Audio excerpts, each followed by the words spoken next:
All right, well, thank you all for coming today on this soon-to-be stormy day.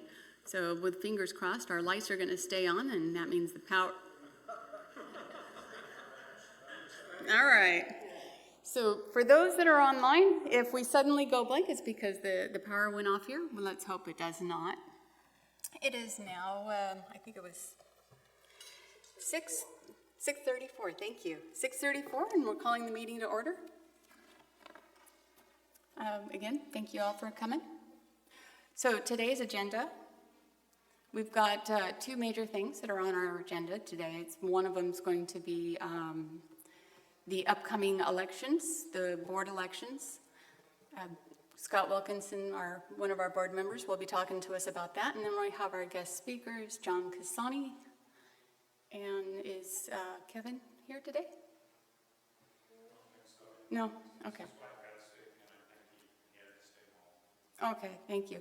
So we have John Cassani from Calusa Waterkeepers Emeritus that's going to be talking to us about the Basin Management Action Plan for our areas, our estuaries. So at this time, I would like our treasurer to come up to present the monthly treasury report. Thank you, Mike. The ever-riveting treasury report.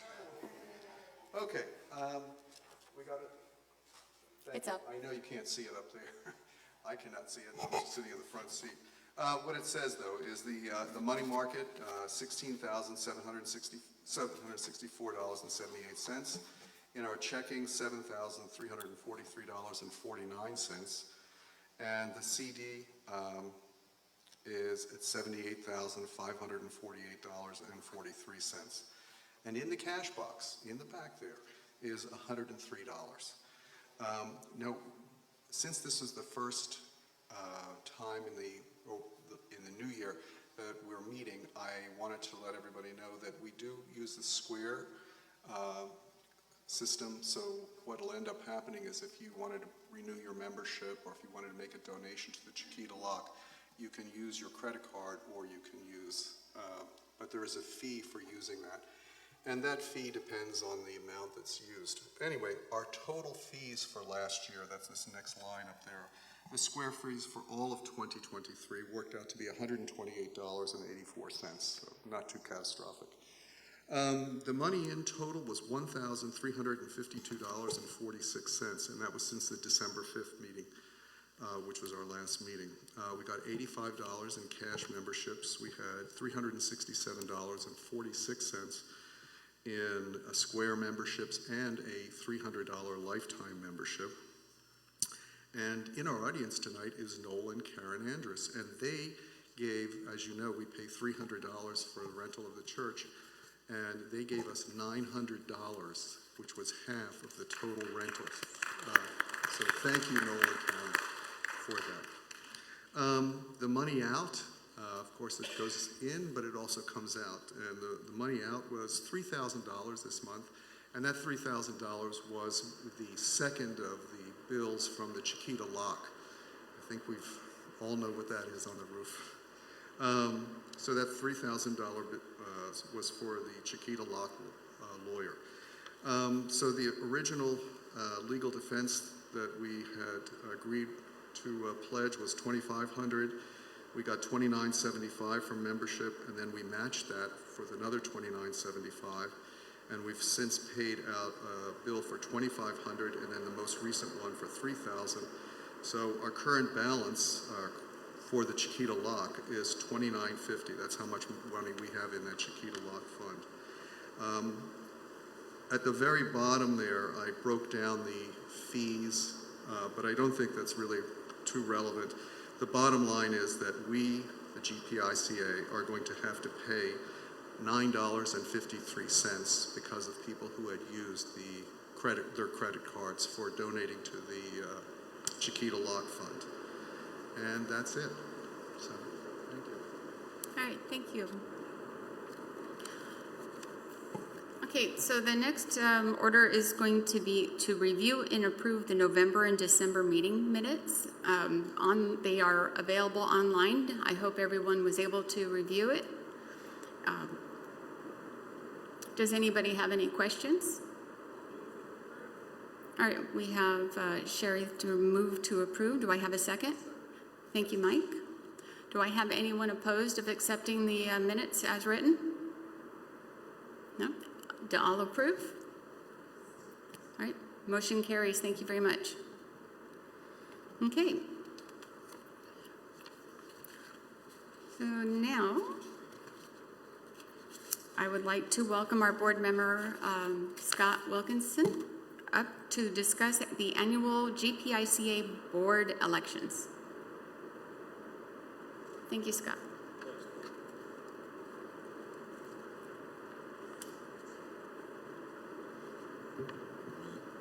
Sucks being short, right? Oh, and I'm going to try to keep the meeting long enough that for the rain to go by. So,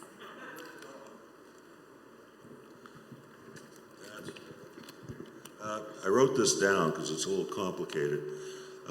Tonight we're going to open the floor for nominations to the Greater Pine Island Civic Association's Board of Directors for three-year terms. We hold the elections. We have 1 year where we have 3 elections, 3 votes for the candidates, 4 other candidates, 4 again, and then 3, and the cycle starts all over for a total of 11. This happens to be the year where we pick 3 candidates. To qualify as a candidate, you must be a current member of the GPICA and have been a member of the GPICA for at least 6 months at the time of the election. To nominate or vote for a candidate, you must be a current member of the GPICA and have been a member for at least 30 days. You may nominate yourself. The actual election will be held at the GPICA General Meeting, which will be held on Tuesday, February 6th at 6:30 p.m. here at the Methodist Church. The Election Committee recommends current directors Sue Dowd and Connie DeLisio for re-election. They've kindly agreed to that. Steve Eldridge, who will have his 6 months in on August 5th, has also said he'll step forward. So we have those candidates. The floor is now open for nominations. do we have any nominations to the board? Any floor? Don't worry, you guys will have a second chance next month. That's right. You can nominate people next month. The only thing is, if we have nominations next month, we won't have their names on the ballot because obviously the ballots will be printed before the meeting. So if you want your name on the ballot or you know somebody else that would, now's the time. Folks can also email us if they wish to run. That's right. Sure. Okay. All right. We'll move on then. Thanks. Okay.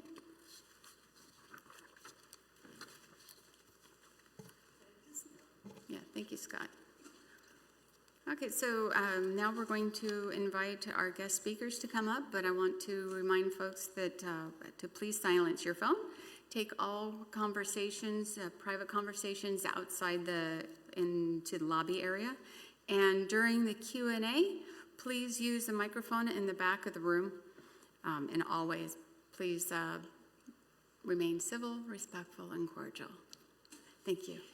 So at this time, I would like to invite John Cassani, the Calusa Waterkeeper Emeritus. He's here to discuss with us and help us understand what the Basin Management Action Plan is, or the BMAP. And it has to do with the standards on water and the process of how Pine Island can petition the state to establish a BMAP for the water around Pine Island if we choose to go there. Yes. Thank you for coming. This work? I get a little nervous when I get in the church like this, so get a little sweaty. I'm doing all right. Hey, thanks for the invitation. Really appreciate it, and for so many people coming out on a kind of a stormy evening. I think I just wanted to say, I thought the folks that I typically deal with on the islands are typically the most informed by far on these water quality issues. And you supported a lot of the things we've done as a team on various challenges to state regulation and what have you. And so we appreciate that. Really is a struggle these days. Also wanted to introduce, and I'm sure you all know Cody Pierce, our Calusa Waterkeeper.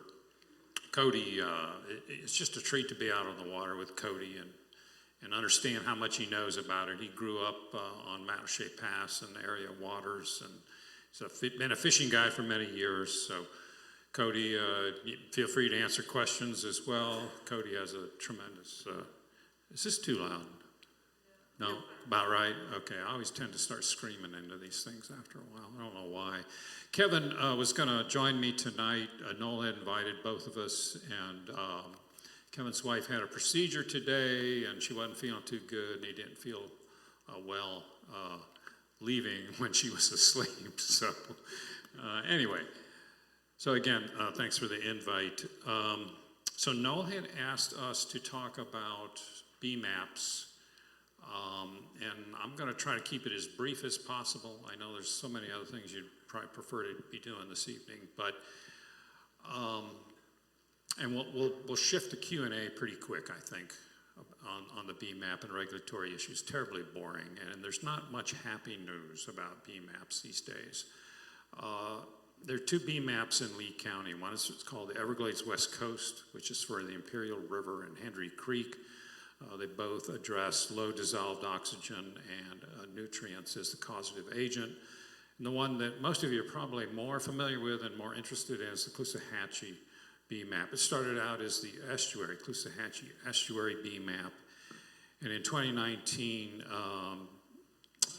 it was pretty much consensus to include the rest of the impaired water bodies in the freshwater reach of the river. That would be upstream of the Franklin Lock. So they now call it the Caloosahatchee Watershed BMAP, as opposed to just the estuary. So it includes all the impairments all the way up to the lake.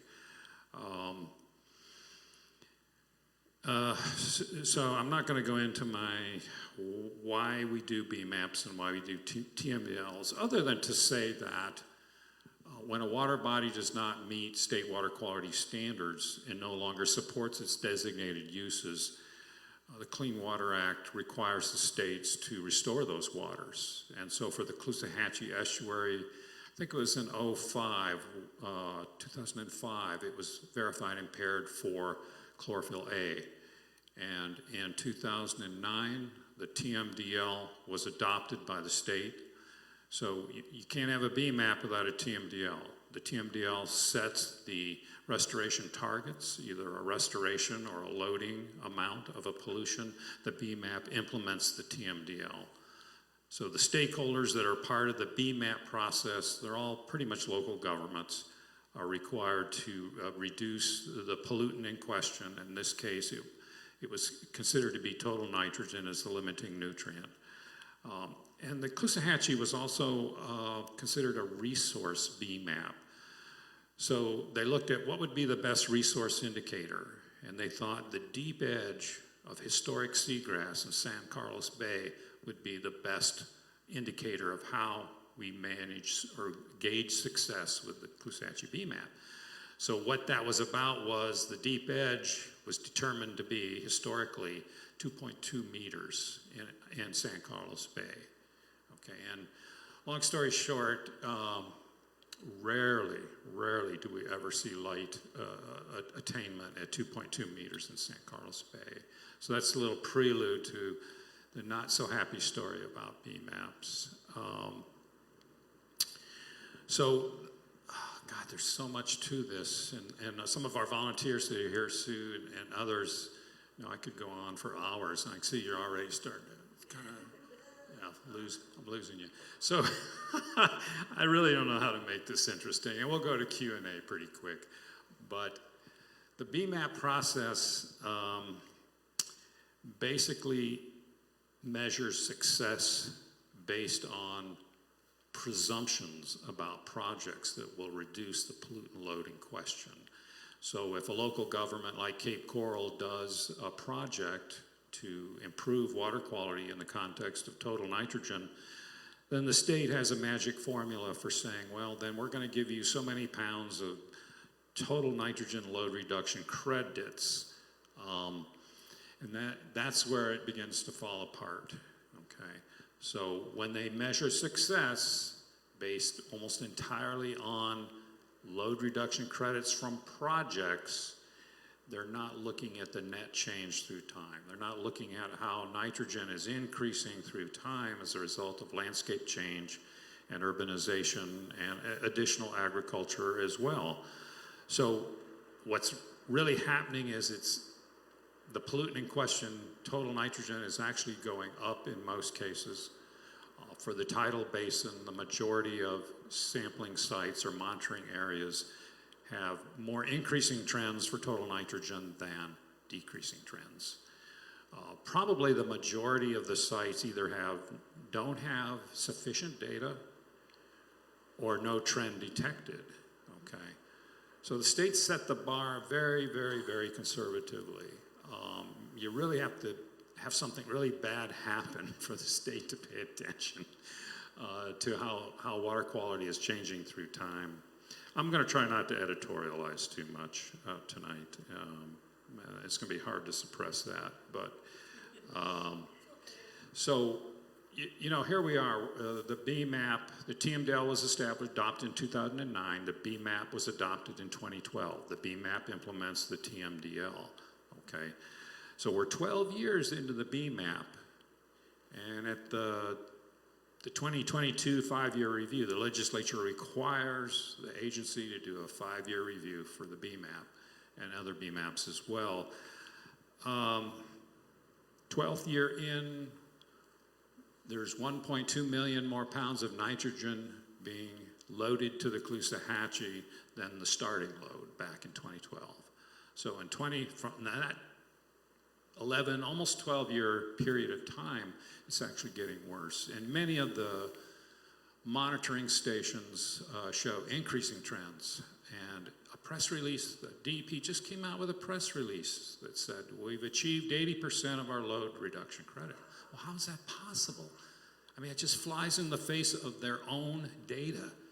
You know, so some of us have been talking about it lately, and this came up during the Chiquita Lock hearing, and long story short, the only way DEP could have issued the permit for the Chiquita Lock removal was to do compensatory mitigation that exceeded 58,000 pounds of nitrogen per year.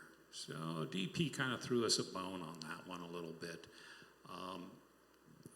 It's much more involved than that, and I don't want to go into it tonight. But what did the Cape do to meet that compensatory mitigation? They came up with a bunch of projects that equaled about, so they had to equal 58,000 pounds, and they came up with enough projects to equal about 20,000 pounds. But guess where they got the majority from? The department actually allowed them to transfer BMAP credits they had earned years before to facilitate approval of this permit application by Cape Coral. So if you look at the scope and intent of the water quality trading rule, this is an actual rule in Florida, you're supposed to be bringing credits to the BMAP, projects that help the BMAP go forward. In this case, they subtracted what they considered excess BMAP credits for total nitrogen and applied it to this permit application to remove the Chiquita Lock permanently. So the trial was, I don't know, 8, 9, 10 days, something like that.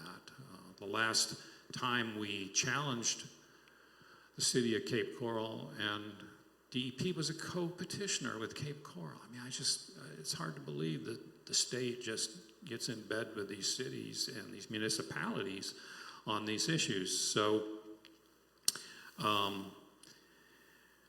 that's just kind of the fundamental essence of BMAPs and how they're being used, I think, I'll just come out and say it, inappropriately to facilitate approval of applications. These applicants would never have gotten from DEP unless there were these theoretical BMAP credits out in the cloud somewhere. So when it's doing this or staying like this, the TMDL requires a 23% reduction in total nitrogen. So for those stations that have sufficient data, and many, if not the majority, have insufficient data to prioritize BMAP restoration, So there's all these segments that they look at. They have water quality monitoring stations and all these segments, and it's pretty hard for them to do this with the state to do this with a straight face, in my opinion. So it's an election year. You know, you're going to hear more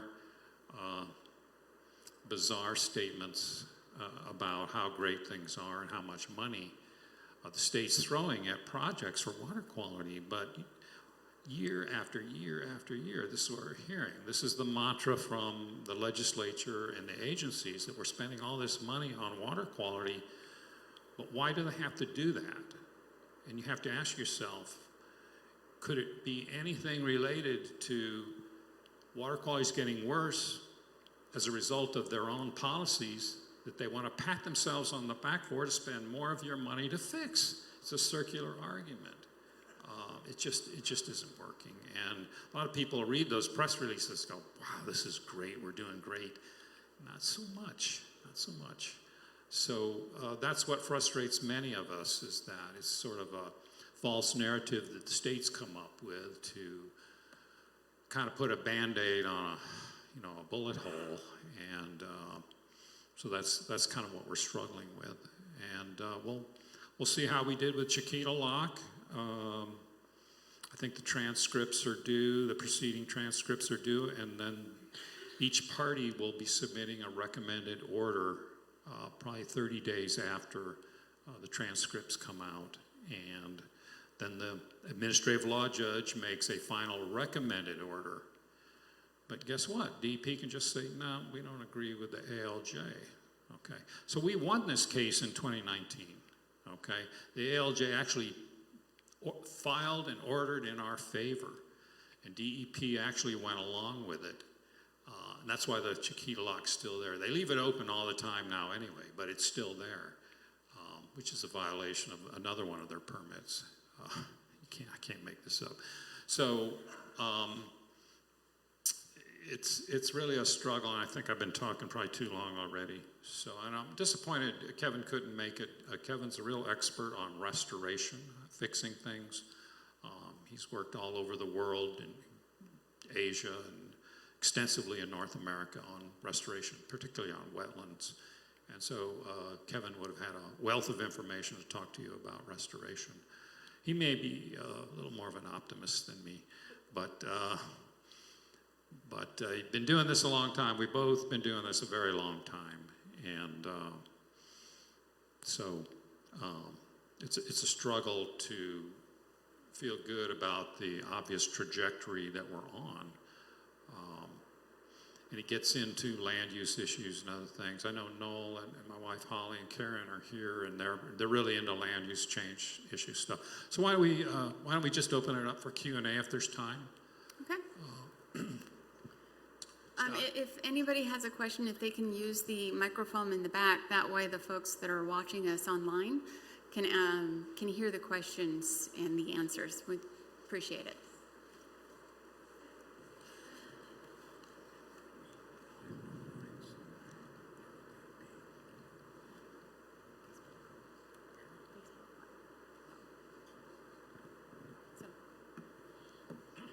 I was just informed that we're on Facebook Live, so no secrets now. Go ahead, Sue. I'm Sue DeHode. I'm a Bokeely resident and a Calusa Waterkeeper Ranger. Question for you, John, is the background, particularly for Pine Island, is the Civic Association worked on trying to get some initial funding for a septic to sewer conversion a couple of years ago, and the end of the story was basically that the county said, well, we don't have a BMAP here, and so therefore other parts of Lee County are prioritized. So my question is, who in FDEP do we talk to about initiating a BMAP for particularly Matlacha Pass? I know Matlacha Pass and Pine Island Sound are both impaired, but who do we talk to? Okay, so the question is, how do you get a BMAP for Matlacha Pass or other water bodies in the area? you have to have a TMDL first. So the state has to develop a TMDL that sets the assimilative capacity for the pollutant in question. So for Matlacha Pass, that'd be total nitrogen. Matlacha Pass was the last year that Matlacha Pass met its total nitrogen estuary-specific standard for total nitrogen was 2009. And what year did the CEDAS boat lift come out? 08. So it was shortly after the pass continued to exceed the estuary-specific criteria that the state set for that water body. So there's a thing called what's it called? It's an alternative TMDL that you can request, and it's generated by stakeholders. And we did this in 2017, and I went to the Charlotte Harbor National Estuary Program and asked, why do we have so many outstanding Florida waters and aquatic preserves impaired for pollutants that they're not supposed to be? It flies in the face of the regulations that say that these water bodies have an anti-degradation standard in Florida. They're not supposed to, but here they are. They're all impaired now. Estero Bay in 2019, Matlacha Pass in 2015. So what we did was we did a workshop.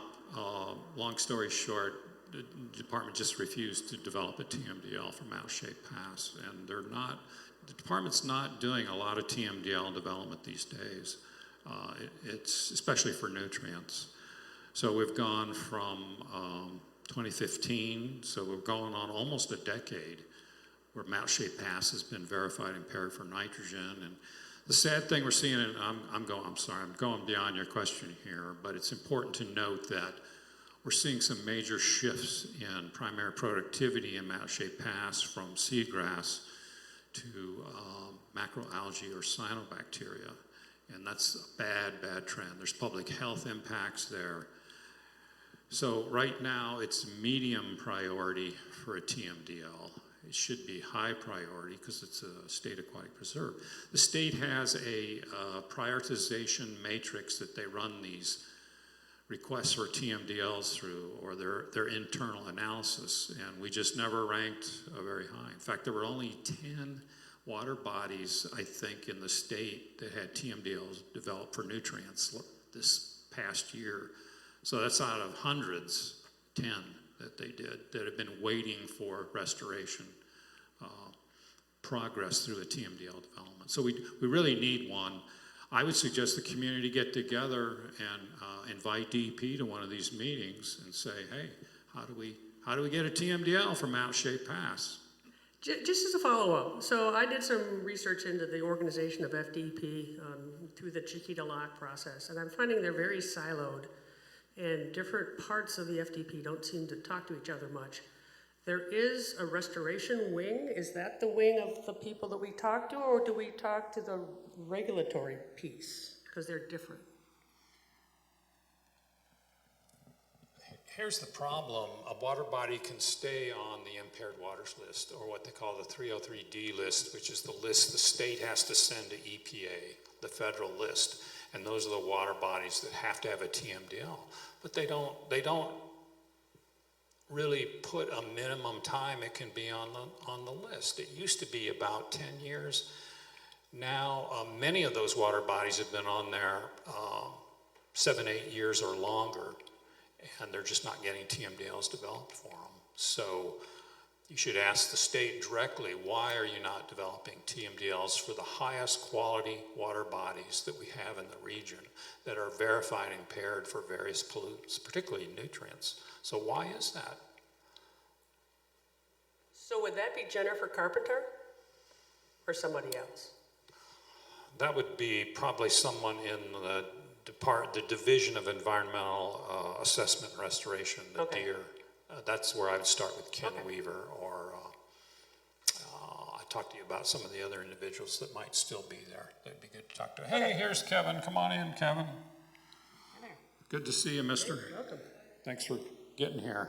Okay, so at least we have I've been frustrated by not knowing what part of the organization to go to, and one part of the organization tends to point the finger at the other part and say, that's not my job, it's their job, and back and forth, so just want to make sure we're targeting the right individuals. Thank you.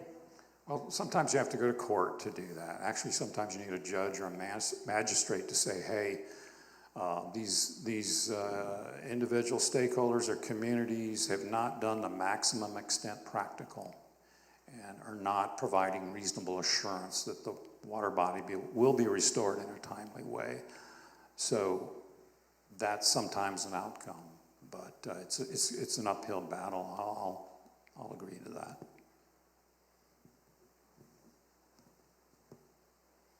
Just a quick question, because I don't know a lot about this, but you mentioned a lot of the monitoring stations are not reporting or insufficient data. Why is that? Is that because they don't have them, or is that because they're not checking them, or what's the reason behind that? Some pretty rigorous criteria, thresholds for data adequacy that the state has set up. So are they just not making the effort to do it? Or? No, not just that. The state doesn't do the monitoring. Okay, the local governments and other third parties do the monitoring, and they submit their data to the state. Very little the DEP actually monitors. So, you know, if they haven't monitored a sufficient amount of time, a number of consecutive months, if they missed a time slot or something, then that drops it out for that assessment period kind of thing.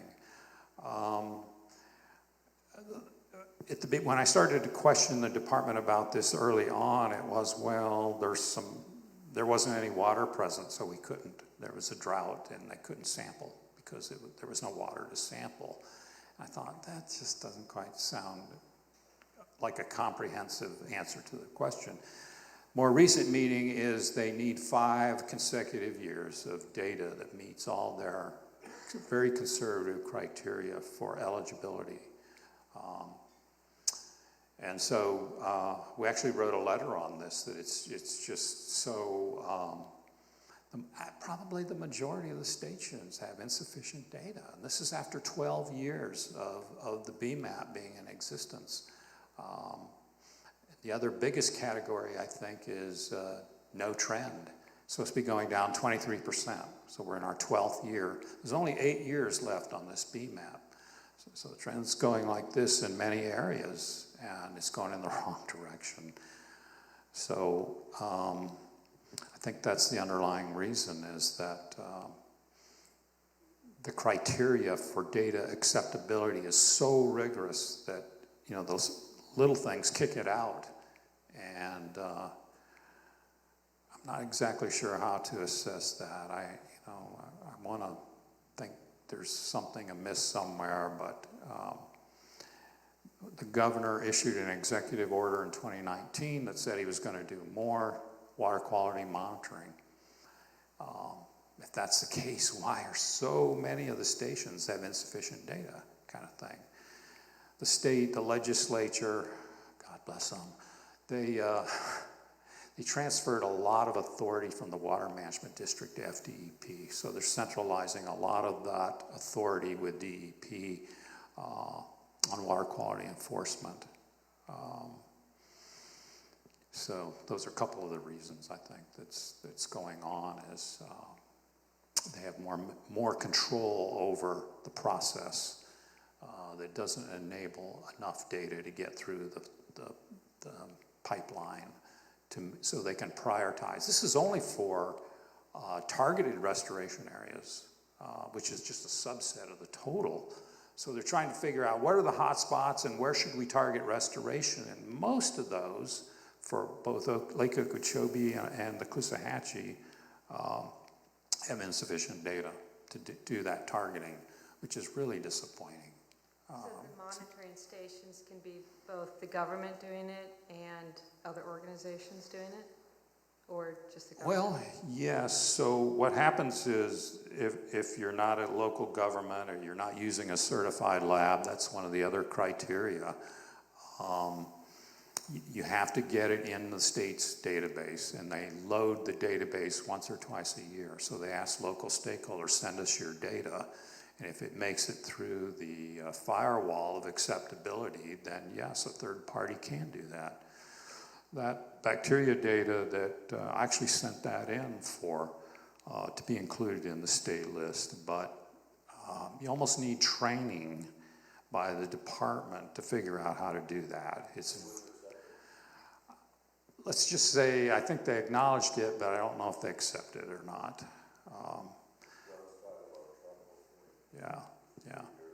Keep in mind there's probably 8,000 or 9,000 rows in the data sheet. It's an enormous amount of data. This gentleman had a question here. Come on up here. Very quickly, first of all, thank you, and thank you, Mr. Ehrlich, for showing up and coming out tonight on the stormy night. You heard there was beer tonight, so. False alarm. Oh, sorry. So I have just three very simple questions. The first one you mentioned was nitrogen sources. What other than fertilizers are other nitrogen sources? Or is it just fertilizer that's producing all of this? Oh, no, it can be quite diverse. Actually, agriculture is the biggest source, and that would be fertilizer, but there's other sources of nutrients that aren't inorganic fertilizers. Manure is a big one. Treated wastewater is a huge one. And one good thing that the BMAPs did more recently, since about 2019, 2020, is they're putting a ceiling on how much nitrogen can be included or discharged from a wastewater treatment plant after the wastewater is treated. So they're putting a ceiling of 3 parts per million, whereas before it could be a lot higher. And so the Cape is taking almost all, or will be taking almost all of the Fort Myers treated wastewater through that big pipe under the river more recently. And once that comes online, a lot of that high nitrogen water will be going into their dual water system in the Cape, largely for lawn irrigation over there. So that's some source. Atmosphere is a big source nowadays. It's part of the nitrogen cascade on the planet. We've screwed up the nitrogen cycle between the water, the land, and the atmosphere. So more now is coming back to us as a result of that imbalance in that nitrogen cycle. And that was artificially created by people. What are some of the other sources? Traffic, cars generate and non-point stormwater runoff from the landscape. So when it rains, it just scours the landscape, and whatever nitrogen or other pollutants that are on the roads that aren't infiltrating into the soil end up in the receiving waters. So that's sort of the mechanism there. But one thing that you might find interesting is go home and Google nitrogen cascade, and it's a scary thing that's happening now. Thank you. I have another question here, two more questions actually. One is, you mentioned credits, and can you just very briefly explain how the credits work? I mean, in general, I know you're trading one thing that you've done before for something that you want to apply it to now. But specifically, how does it work for water quality? Yeah, it's not a new thing. It's a presumptive criteria. So if you build a project and you follow a certain design standard, then the state just assigns a load reduction for that project. So for stormwater, one example, I don't know if it's the best one, would be wet detention. So when it rains, you have to hold back about an inch and a quarter of water so that the detention pond can sequester those nutrients rather than discharge them directly to a state receiving water. But it's presumptive, and I've asked the Water Management District a couple times, why don't you require post-construction monitoring to verify the outcome of this presumption? So if you design it a certain way, you're presumed to achieve these credits. And here's the deal. These projects do work. They do provide load reductions. But the rate the landscape is changing here in this region, we're adding them faster than we're restoring and sequestering them. So that's why the net change causes this increased trend in these pollutants through time. And unfortunately, the department's not effectively assessing net change when they evaluate the success of these load reduction projects. So it's a paper exercise that's presumed, and it's legally rebuttable. You can rebut it, and you've got to have the resources often to go to court to do that. So we thank groups like Greater Pine Island Civic for being so good and helping us with some of the funding on these things. I bet you have another one on your list there. I have only one other one, and I think I know the answer okay. anyway. But what do you see for the future of Southwest Florida's waterways? I'm pretty sure I know, but if things do not change, where do you see things like 10 years or 20 years from now? Well, the big drivers of water quality decline are landscape change, in my view. So it's urbanization and agriculture. Urbanization's catching up fast in Southwest Florida on agriculture. Agriculture's still the biggest contributor upstream, primarily upstream. Most of the agriculture in the tidal basins in the Telegraph Creek watershed there isn't a heck of a lot that's left that's significant agriculture, but they're still creating a tremendous, and the Everglades West Coast is, I think, still the highest contributor of nitrogen is still agriculture east in that basin out near FGCU and east of there. But now that's converting to things like this Kingston development with 10,000 homes going in on 6,000 acres on Corkscrew Road. So this conversion is creating major problems. Wood storks, it's affecting hydrology to a large degree on top of climate change, and it's creating the perfect storm for ecological collapse. And we're seeing ecological collapse beginning in Mache Pass, to some degree in Estero Bay. We're just, the fishery and the important components of the food web are changing in a way that brings less stability to these ecosystems, and they don't function the way we've known them to function through time. And that's happening in terrestrial ecosystems as well. But it's pronounced in our back bays, Estero Bay, Mache Pass, San Carlos Bay, Pine Island Sound. This lower Charlotte Harbor is really, really in trouble, in my view. And there's public health problems as well with cyanobacteria. Our volunteers and our waterkeeper know and have witnessed this in a way that's, I stood on the fishing pier out here at Mache Pass, and I guess it was the Dapis or whatever the taxon is now. Windrowed up against the shore, and it was maybe 30 yards windrowed as far as you could see. And I mean, the smell was so bad, like rotten eggs. And some part of that smell likely has cyanotoxin residuals in it. We've been studying aerosolized cyanotoxins and their concentrations in the numbers, and we're finding them almost everywhere now. So it's a scary thing. And so we're getting this sort of, like this recent press release from FDEP about, we're putting all this money into the Caloosahatchee River, but they're not telling the whole story. They're not giving you net change through time. And I think that's wrong. I think that's just flat wrong, that they aren't giving you a more comprehensive picture of what's actually going on. So that's the world according to John, more or less. Now that it's being streamed live on Facebook, I'll probably get some calls tonight. So you got to tell me this before we do these things. Jesus. Oh, is there holy water in this church somewhere? I don't know.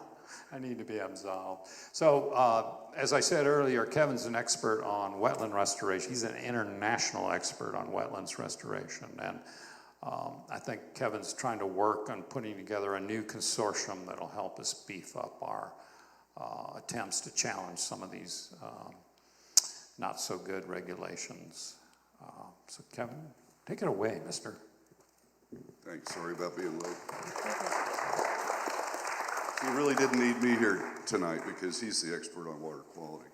I think the scariest thing, John, looking back over 5 or 6 decades of doing this kind of work, not just here but around the world, is the speed in which things are changing. And you guys know that. You can see how the weather's changed. We've experienced it firsthand, with cyclones.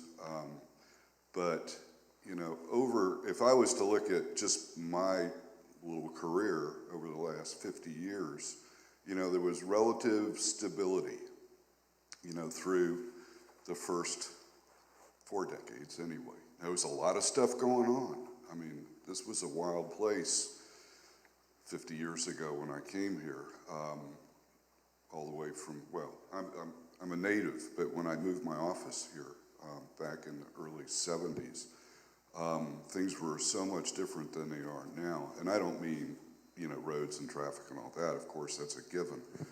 But as far as the ecosystems themselves and the plant life, the animal life that makes up those ecosystems is just a shadow of what it once was.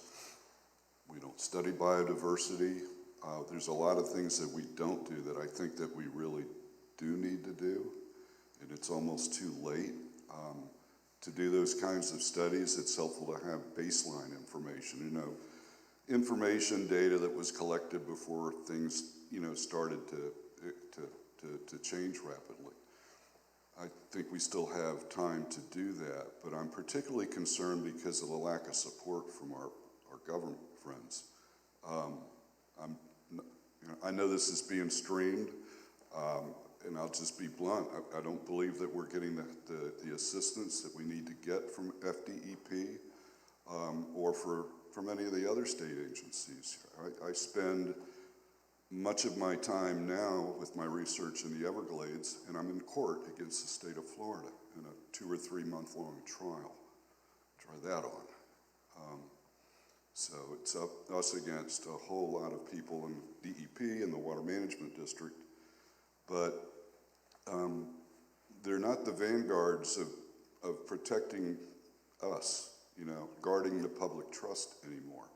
And I don't say that lightly. I mean it.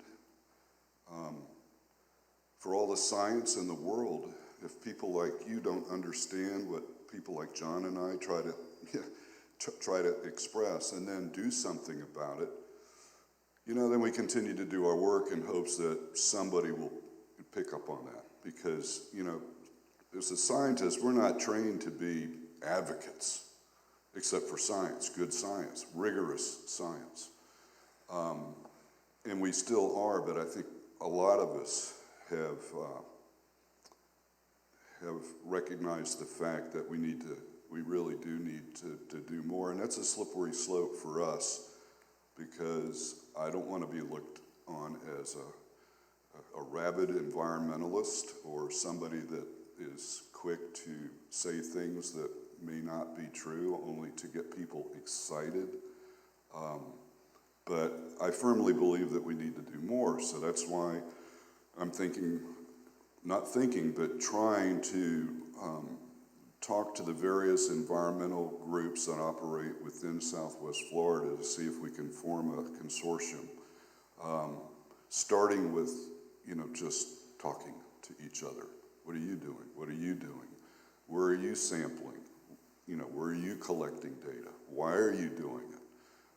So we can see really what that landscape looks like, and if it's good, where we need to continue on, and where the gaps in information are. And then maybe we can start to feel comfortable with, working with each other. There's so much litigation these days. A lot of us are very reluctant to get involved in that, but I will tell you that's the majority of what I do now, is just litigation. I never thought it would come to that, but you know, it's like, if I had to pick something that was important to do right now, that would be it, because we've got to start taking on cases. We need to win cases. We need to establish case law so that when that subject, that issue comes up again, we look and we can point to those decisions. And that's what we've been doing since 1972. You know, I started my career with the Clean Water Act, just a couple years before that. And, you know, it took a while, but we did a lot of really good things. And now we're backing up on them, you know. I can't talk to you as, you know, like John can about water quality, but I can sure talk to you about habitat, any kind of habitat. And I think it's really important that we start to couple our water quality analysis with our landscape analysis. The things that happen on the land drive what happens in the water. Not always, but, you know, as John was explaining, that's pretty much the way it works here in Southwest Florida, as a rainfall-driven system. Anything that you put on the ground typically ends up in the water some way. Groundwater, surface water, both. And we know very little about what's going on in our watersheds.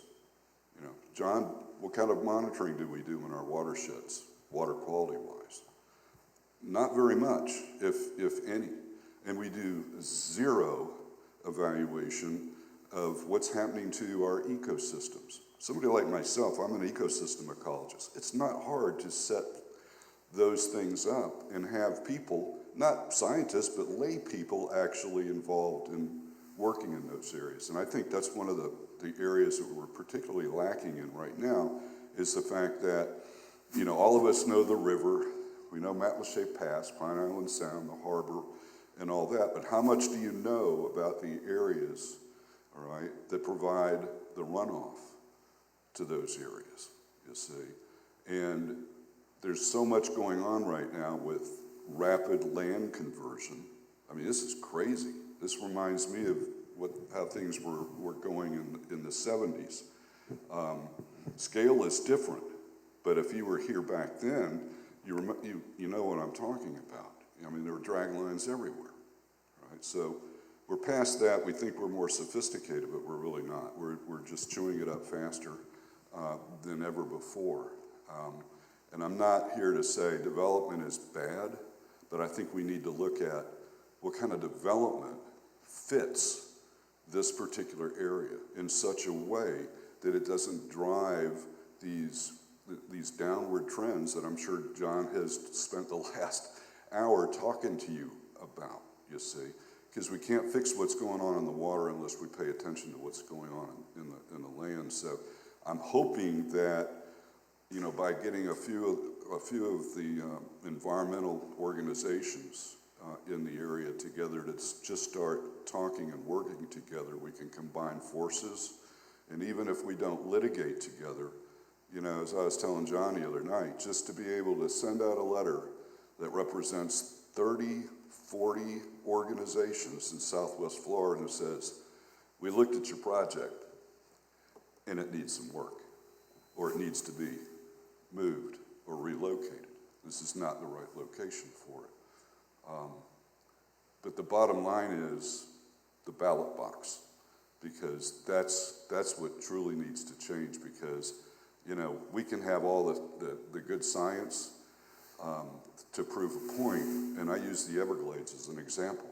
It's the biggest fairy tale that's ever been told in the state of Florida, Everglades restoration. But it's politically popular. Most people don't know the details. And unless they do, they think, oh, that's great. We're spending billions of dollars to restore the Everglades. Maybe not, you see. So I think we all need to spend more time talking to our neighbors, talking to people about what's going on, and becoming educated and taking that to vote, you see.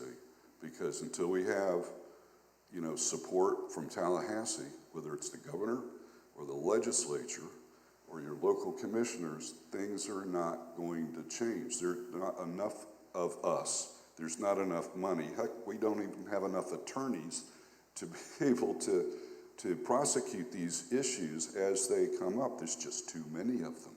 And the reason there's too many of them is we're allowing it to go on as a society, as our society here is. So I don't want to get too far off the point, but I think a major consideration needs to be land use decisions and how we make better decisions in that regard. Does anybody have any questions for me? Otherwise, I'll just sit up here and bore you. Thanks for coming out tonight. We really appreciate having you here. The state is obviously not doing enough to protect our environment, many of us believe. Is there any way to bring the federal government to bear in terms of Clean Water Act issues, or to get them to get the state to act? Speaking of litigation. There is.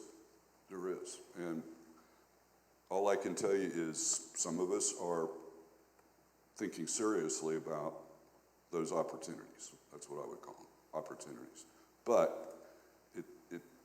to be able to litigate, you have to have somebody to litigate for you. And right now, there's such a shortage of attorneys that will work, with us.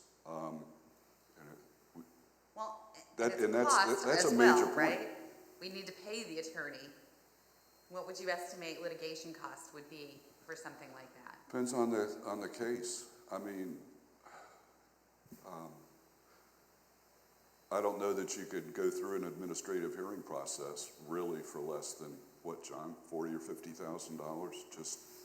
And that would mean just getting most of your expert witnesses to work for nothing. Most of that is for attorneys and court costs. I could add that Here. EPA has federal oversight authority over I'm sorry, can you say that again? EPA has federal oversight authority on water quality issues, but it's pretty rare that occurs, and it usually doesn't unless it's a court order kind of thing. It's kind of thought of as the new federalism. They've delegated this authority to the states. They want the states to make these decisions unless it's not working, like kind of what we're seeing now. The trends that we're seeing now just isn't working. Because DEP just took this issue on over the last, 5-10 years? Before that, it was EPA, right? Well, Florida was one of the first states to go to numeric nutrient criteria, and that was the outcome of litigation in 2010. So we've been, 13, 14 years, and some of those, some of the consent order that went along with that litigation have expired. So I think you're going to see probably impaired waters just linger for a very long time on the impaired waters list in Florida. I actually asked DEP, I don't mean to put my back to you here, I did ask DEP how many impaired water bodies have been on the list for 8 years or longer. And it was, I think it was somewhere around 40% at the time. That was about 4 years ago. So it's expensive. Local governments have learned that, if I get real aggressive about water quality monitoring, it might translate into regulatory costs for our municipal government. And so that was maybe the other answer to the lady that asked me the question, why is there so much insufficiency on the data? And it's, I want to give a lot of local governments are doing a great job in terms of, in fact, Lee County's doing one of the better counties for monitoring. But Calusa Waterkeeper did a 9-county assessment a few years ago, and data insufficiency is a huge issue. So we all know the game. We all know how to play the regulatory game. especially those that are being regulated, they know how to play this game really well. And the current attitude in Florida, in my opinion, is that regulation's a dirty word. If it gets in the way of any form of growth or landscape change, it tends to drown in other particular regulations that supersede it.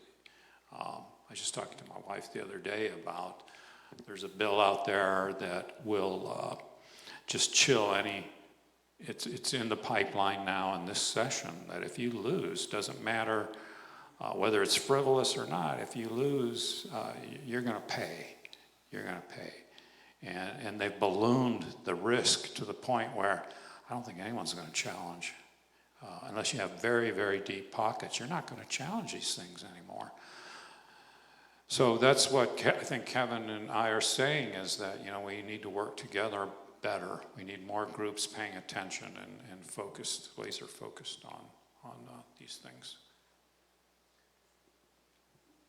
I don't know if that answered your question or not, but the EPA does have some authority to do that. We've gone to EPA Region 4 in Atlanta on some of these issues.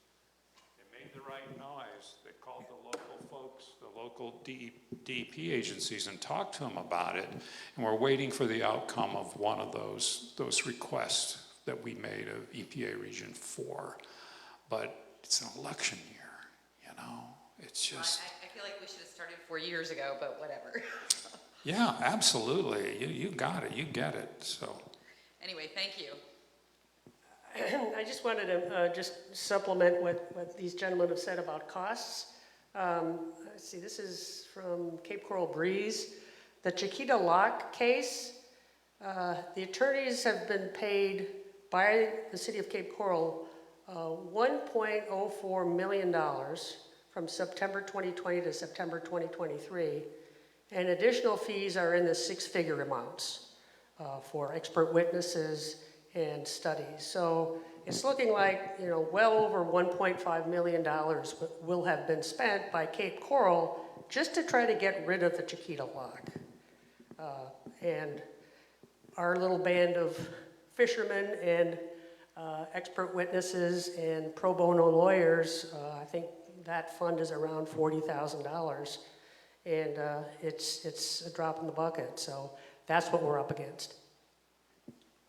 Almost everyone, I should mention, almost everyone on our side did it pro bono. We had to get a regulatory expert attorney to join our group. Mike Hannon did a phenomenal job. I'm guessing Mike put in over 500 hours since February of last year, and he did it pro bono. That may even be an underestimate. I mean, it's just the time and resources it takes to fight these cases is enormous, especially if you're going to challenge the whole BMAP program throughout the whole state kind of thing. That's just a huge undertaking. It needs to be done, but it's a huge undertaking. Springs people are doing it to some degree on Springs. They're making, hopefully, some progress there. It's kind of a charade the way it is now.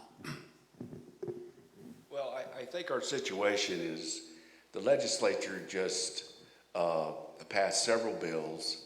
One's the Live Local Act, which suspends all of the land use so that you can take any commercial property that's owned anywhere in the county and you can put the maximum amount of multifamily on that property that matches the multifamily anywhere in that particular jurisdiction.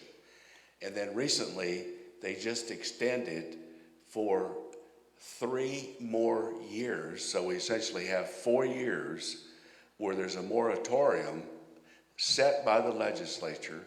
So no municipality, no county, no governmental agency of jurisdiction can make any changes that restricts growth in any way whatsoever. So here we have at the state level, we have taken away, stripped all the control away from the counties. And here, Lee County is a charter county. And essentially a charter county is supposed to have its own constitution, supposed to have its own Bill of Rights. And so they've just suspended these statewide. So to me, the only way we're going to get anywhere is if we go into federal court for enforcement of the Clean Water Act, and also the MS4 permits, where the county goes in and makes an application, and no matter how much we argued this 10 years ago with the county about including Cape Coral, when they were using all of the water bodies that were behind the CETA's barrier as part of their retention area. And so when the CETA's was removed, they no longer had all that, but yet they were including it in their area of recovery. And same thing's going to happen down with the Chiquita. They say, oh, well, we've gone in there and we've put water and sewer into that whole area of the city. So now we're going to put some swells in, and the swells are going to just take up tons of nitrogen. And so the DEP is going to give them credit for all of that. And it's nothing more than a swell is a ditch. And so when you got these kind of activities going on at the state and local level, and as far as what happened here in the state of Florida was when Governor Scott was the governor, he did away with essentially 40-something years of growth management. And so now a highway out here like Pine Island Road can be a level of service F, and you can still do all the development you want to do on Pine Island, regardless of the state of condition of that road. But it used to be that if you were LOSF on a road, you had to bring that road up to grade, which restricted the amount of development it could do because it was cost prohibitive. So we've done away with all of that completely, and we did away with developments of regional impact. So we no longer have this planning, this countywide. And then they did away with, when they did away with the DRIs, development of regional impact, what that did is it made all 67 counties in the state of Florida stand alone. Before, it was difficult for the developers to buy the county commissioners. Now it's very easy for them to buy the county commissioners because they can focus all their money in one county. They don't have to go to Charlotte County, Collier County, Henry County, Glades County. They don't have to buy all these county commissioners to get a project in, like Babcock Ranch, where Babcock Ranch is built on the fringe with no infrastructure, and secretly, which I had information to see because I was once the chairman of the County Planning Commission, was they had made all these secret deals with Babcock Ranch to put billions of dollars on the line for future road construction that was committed in exchange for Babcock Ranch agreeing to sell a portion of the property to the state and a portion to Lee County. So here we're on the line for all this future growth. And then we had a period of time here in the county where we were going to do community plans. And so we spent a lot of money here on Pine Island writing a Pine Island community plan. And there are 22 planning communities in Lee County. And each planning community said, this is what we want our future to look like. This is what we want future growth to look like. And now all of that is out the window. Even back then, the county was giving us money, but then all of a sudden we get 2 replacements in 2013 on the county commission, and it's all gone downhill since then, since 2013. And I know a lot of people don't like me hearing me say this because I still serve on several county boards. But the truth is, if you can't speak up and say what's the truth, then I don't want to be on them. And I told them that a long time ago, because I think Kevin has got a good idea here. We do need to form a group, and I'd like to see Greater Pine Island Civic Association be one of those groups, member of that group, to actually lobby the DEP and see if we can get a TMDL, because it's ridiculous. Well, we have outstanding Florida waters. We have two of the oldest aquatic preserves in the United States right here, and we're sitting here watching Matlacha Pass crash. And it's happening right before our very eyes. And we saw it happen. We fought the CETUS barrier, and we lost that because at the end of the day, the DEP caved on the whole deal and says, they wrote a letter to the city of Cape Coral and said they complied with everything when they did absolutely nothing. And so ever since then, we've seen the pass impaired for nitrogen. And so this is happening all over. We have a sewer plant down in South Lee County that has been polluting San Carlos Bay for years. It was a county sewer plant, and it was had a pipeline developing treated water, but not treated enough, directly into San Carlos Bay. And we fought over this for years and never got anything at all done on it. So to me, trying to get anything done here at the local level is going to be a fruitless effort. We really need to, I don't know what you have to do, maybe John, you or Kevin could speak to, but we need to know what we have to do to have standing.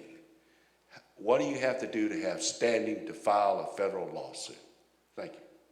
Yeah, thanks, Noel. And a wealth of knowledge you've had and a wealth of service you've provided to the community as a volunteer. It's really exceptional. We appreciate that. All I can say is that it's supposed to be a government of the people, and the people keep re-electing the same policymakers over and over and over again. I don't get it. You know, how bad does it have to get before you change what you're doing in the ballot box, you know? And what's made it worse now is that good people aren't running, good, knowledgeable, caring, long-term residents aren't running is because it's blood sport now. It's tribal, it's blood sport, and they'll target you. I'm already seeing stuff on Facebook, just total misinformation about what I testified to at Chiquita, just really, really unfortunate stuff, and people believe it. You know, and you can't stop it. You can't filter that stuff out. So, I don't know, that's why we come to these things, you know, just to try to spread the word as best as we can and hope maybe you'll make some changes the way you vote. I know the island folks are all over it, but I'm not sure the Estero watershed is to the degree it was. They all petitioned the state for outstanding Florida water status for all the tributaries in the bay, or all the tributaries in 1990. You know, what was that, 34 years ago? And they did it because they knew what was coming. These people knew what was coming, you know. Remember the estuaries project down there on northwest Estero Bay? That was going to be 6,000 acres of condos, you know. And guess who stopped that? Lee County stopped that. Would they do something like that today? Not a chance. They would invite them here to do it again and double the density. Yeah, and that's exactly, I think, the real reason behind Chiquita is you open that up and it increases property values, more tax revenue. It's all about this now, you know. So these entrenched politicians, you know, they can't make growth pay for itself, and they won't tax you for more to pay for what growth doesn't pay for. So how do? They do it this way. You know, they annex massive areas of land, but then you're just adding all the cost of the services that growth demands. It's a vicious circle, it never ends, and you never get ahead of it. That's why our B map is so in the red, and they're coming up with all this bizarre propaganda to make it sound like a success story. You know, I don't know how they can keep doing it. But anyway, I diverge. Who's this person right here? Is this Miss Holly Schwartz? If you can step to the microphone. We have folks online that might like to hear. Sure. Just thank you. To respond to Noel's question about how do we get standing for federal challenges. Standing's easy. Standing's not a problem. Yeah, standing's easy, all right? What it takes is financial support. I mean, John and I could, you know, with the right kind of financial support, you know, have something together in a few months. I mean, you know, enough so that then we'd be able to show everybody what was going on and enlist, you know, more help. But I think it's more important for federal court. Yeah. I've done a number of standing declarations for federal court. Mute microphone, please. But yeah, standing's easy, especially in federal. But the judge can throw it out if they want, but typically they don't. Because what typically comes from groups like ours is what's called a citizen suit. And it's embodied in the Clean Water Act back when government was of the people, citizens. You know, citizens could sue the federal government for justice kind of thing. And they still can. The citizen suit is still an element of the Clean Water Act, and a lot of water keepers around the country resort to citizen suits. Our neighbor up the road, Justin Bloom, Suncoast Waterkeeper, that organization, another waterkeeper, you know, they were in court for 3 years with a citizen suit, and they recovered over $1 million in attorney fees to pay for their costs because they prevailed. So it's not out of the question, and I like to think that's coming, but we're going to need some resources to make that happen. Standing declarations, no problem. You have to be a citizen. You have to have a legitimate harm that you can define as a result of the action that government's trying to levy. But that's a short putt these days, you know, let me tell you. So it's usually a 4 or 5 page document. Usually the law firm will have a template for that, so you get all the right stuff in it. But it's typically, I've never seen it thrown out for lack of standing in a federal courtroom. But it's happened, but I haven't seen it much.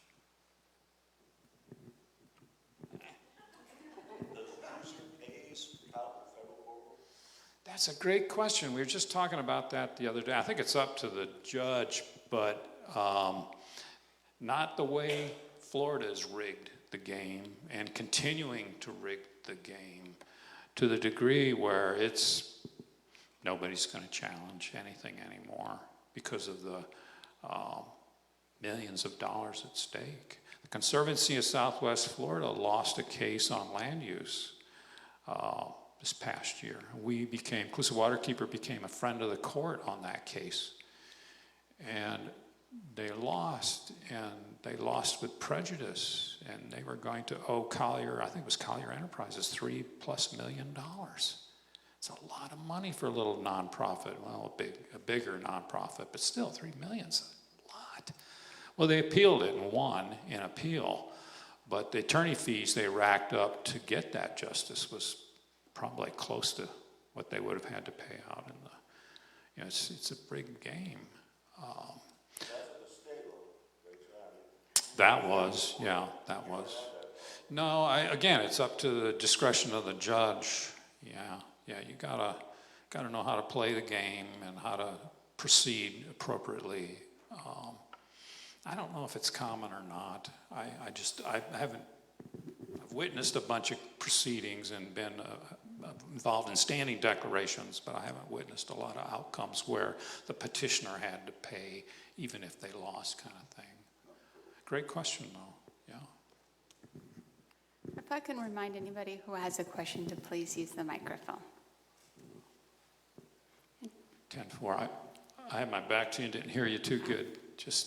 If anybody has any additional questions, please use the microphone in the back so folks that are online can hear the questions along with the answers. How many people are online right now?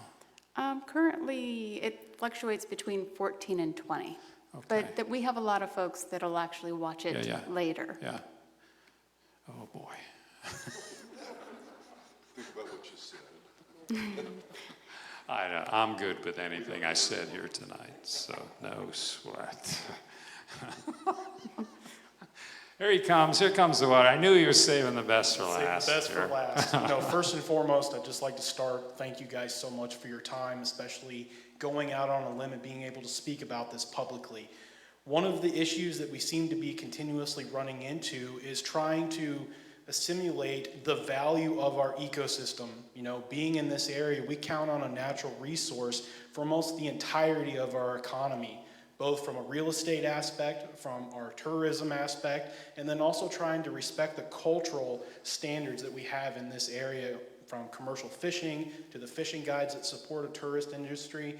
You know, to leave off on a good note here, do either of you guys have a positive note on how we can really make that correlation of the true value of this? That, you know, if we think about the irony here, that we are degrading the one thing that pays all of our bills. We are degrading the one thing that provides a stable, you know, lifestyle and a hard-earned living for a lot of us. You know, being in this area, especially having the Calusa as far as an inspiration, you know, we've been counting on the same resource here for over 1,000 years. How is it that in less than 100 years we've completely turned the tables on this? So, you know, as a closing remark, what can we do more to really, you know, show the value for this for those at home that aren't, you know, so to speak, more environmentally savvy on this? Because everyone speaks in dollars. So thank you. All right, I have another thing for you to look up on Google tonight, okay? 2 words, natural capital. It's capital A-L, okay? Natural capital comes in a variety of shapes and forms, but basically what it is a process in which we can actually assign value, this kind of value, all right? I'm pointing to my wallet, those of you online, okay? We can actually equate natural systems, products of nature, all right, as natural capital, just like it's money in the bank. It actually is, because when you lose it, you have to spend money to get it back. One word, Ian, okay? I rest my case. So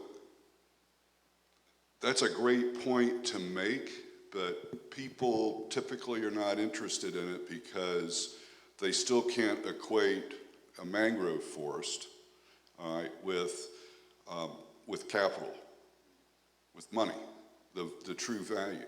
And we're talking about ecosystems that on average are worth $40,000+ a year per hectare, 2.2 acres, all right? It's a lot of money. Now I'm generalizing, because it ranges, and much of it is even higher than that, you see. And as these resources become diminished, they become less resilient to things like disasters, whether they're cyclones or water quality impacts, and you lose that value. I came very close a few years ago with Stanford University bringing an economic analysis here to Southwest Florida. Not Lee County, 5 counties in Southwest Florida.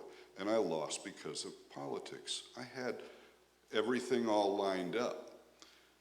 And the reason that I didn't get the local support that I was sure I was going to get was, I believe, because of the fact that once people, I think there's a lot of people that believe once it's known what these natural systems are actually worth, that ammunition is going to disrupt whatever activity that they have ongoing. Listen, I'm a businessman. I've been in business since 1980, and it's hard.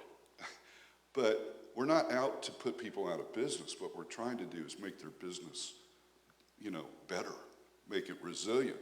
And there are some businesses that just don't fit in with this place that we call Southwest Florida, our home. And we have to recognize that. Those are hard decisions to make, and that's what we elect people to do for us, is make those hard decisions. So, but natural capital, if we were able to do an economic analysis just of a part of Southwest Florida, and you know the area I'm thinking about, you know, it could be done, and it could be done, you know, within 2 years from start to finish, and it's quite an effort. And if you're interested in it, I can tell you, you know, more about it. But just start to read a little bit on that, and you'll see that that's one of the weapons. That's one of the things that we have that we haven't even put in our back pocket yet. It's still over here around the corner, you see. But there are people around the world that are working on that. There's not one country in the, well, there are, but the vast majority of countries in the world, you know, they develop their GDP without looking at natural capital.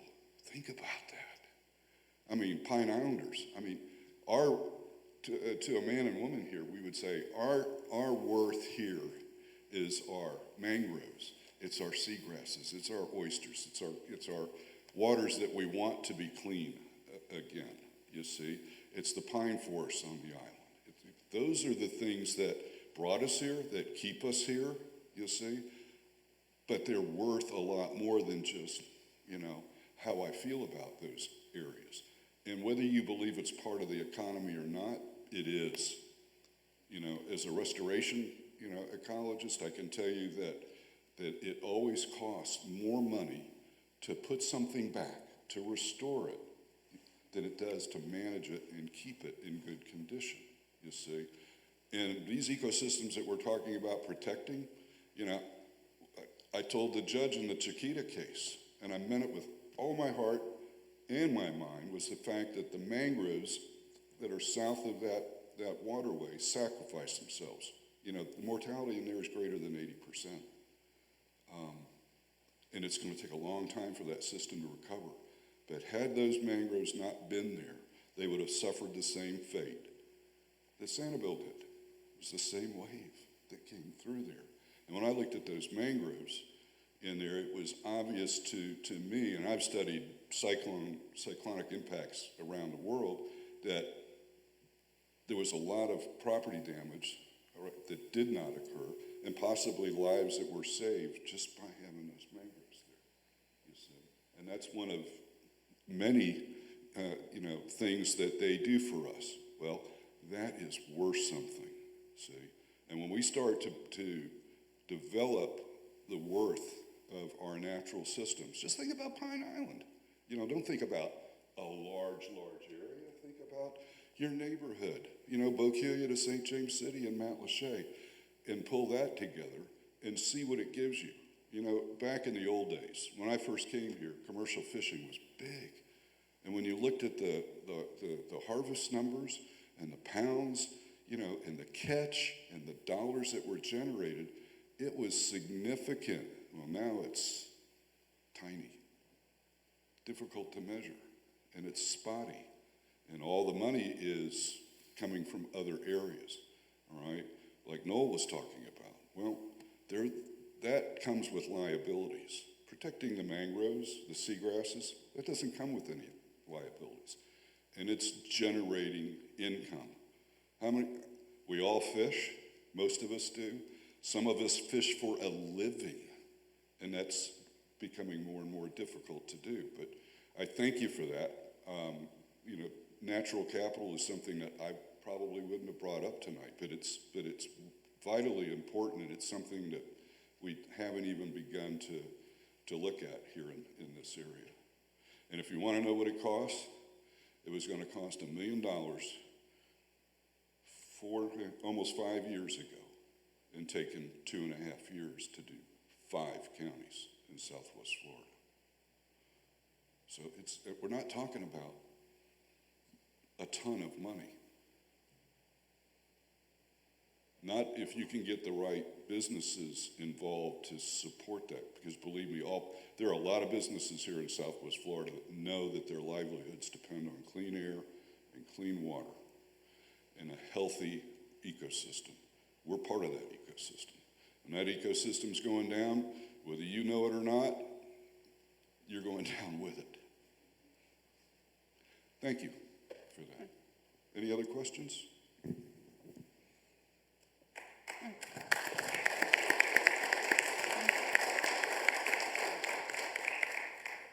I would like to thank everybody for coming, and I would definitely like to say thank you to Kevin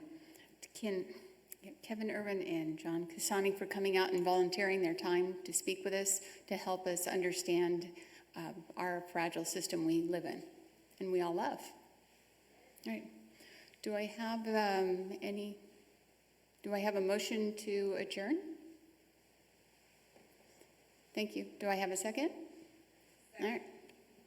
Thank you. Deb, can you just remind people of our February meeting? Thank you. Okay, so next month is going to be on February 6th. It's going to be our annual meeting, and it's going to be an election. We do need our members to please attend the meeting so we can do our elections. And we're going to have Calusa Land Trust President Robert Ballard as a guest speaker. Thank you. All right, we're adjourned. Thank you.